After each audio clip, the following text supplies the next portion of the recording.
čuo sam za rezoluciju genocida u Srebrenici, dogodila se, ja mislim, 2024. i 23. maja. U njoj je sudjelovalo 84 države, od kojih je samo 19 bilo protiv toga da se Srebrenica pika kao genocid u cijelom svijetu.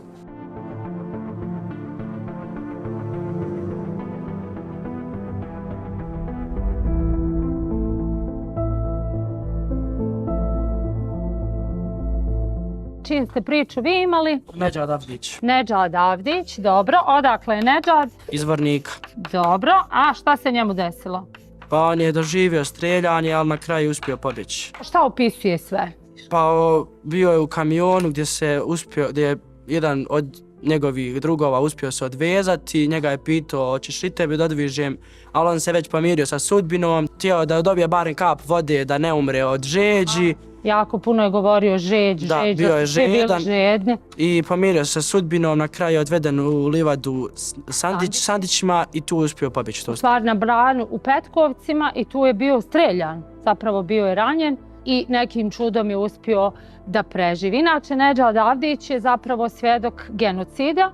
On je bio, dakle, dječak koji je u Potočarima odvojen od svoje porodice.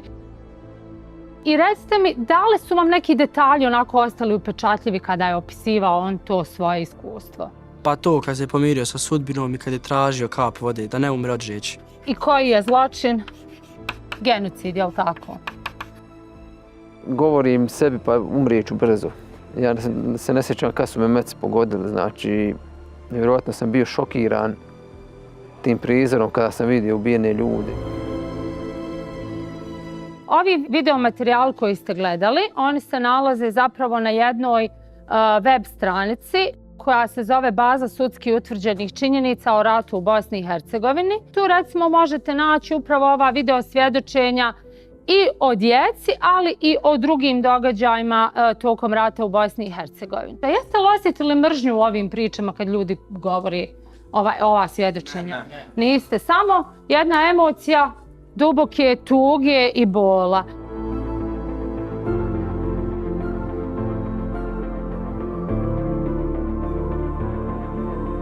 Kada vam kažem riječ djetinjstvo, šta vam prvo padne na pamet? Sreća, dobro. Sreća, ajmo dalje. Igra, odlično. Dalje. Zabava, dobro. Mladost. Odlično, mladost. Mladost.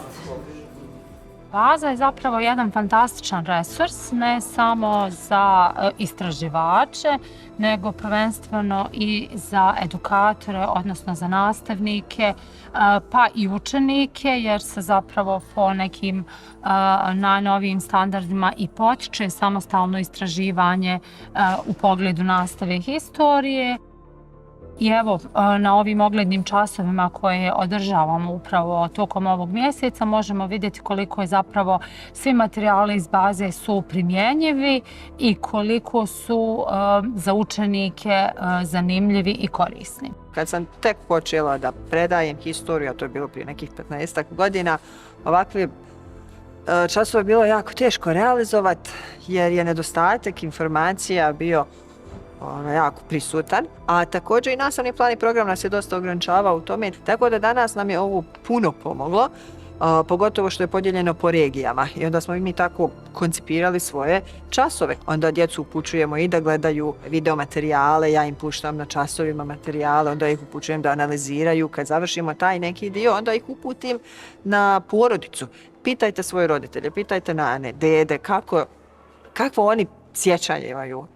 Čega se najviše sjećaju, šta ih najviše boli, koliko su otvoreni u komunikaciji sa vama. Trudim se da im ne dajem previše, ne želim da ih rastužim, ne želim da im pokažem koliko je bilo teško njihovim roditeljima, njihovim nanama i dedama, ali želim da ih osvijestim u tom smjeru da je ovo stvarno jako, jako važno i da se sve ovo što smo mi proživjeli 90-ih i dan danas negdje dešava.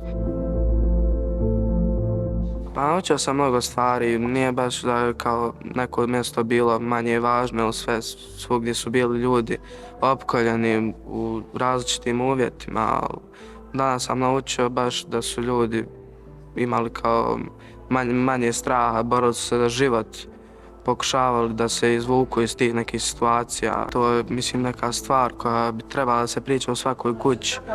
Mada moji roditelji neke stvari su možda ublažili, također moj dedo je bio i u logoru, ja mislim, 2 godine i prošlo je mnogo toga, a moja mama i babo su živjeli loš život, jeli su hranu koju su dobijali, koji samo bila da prežive. Snajperi su gađali vazda, granate su padale,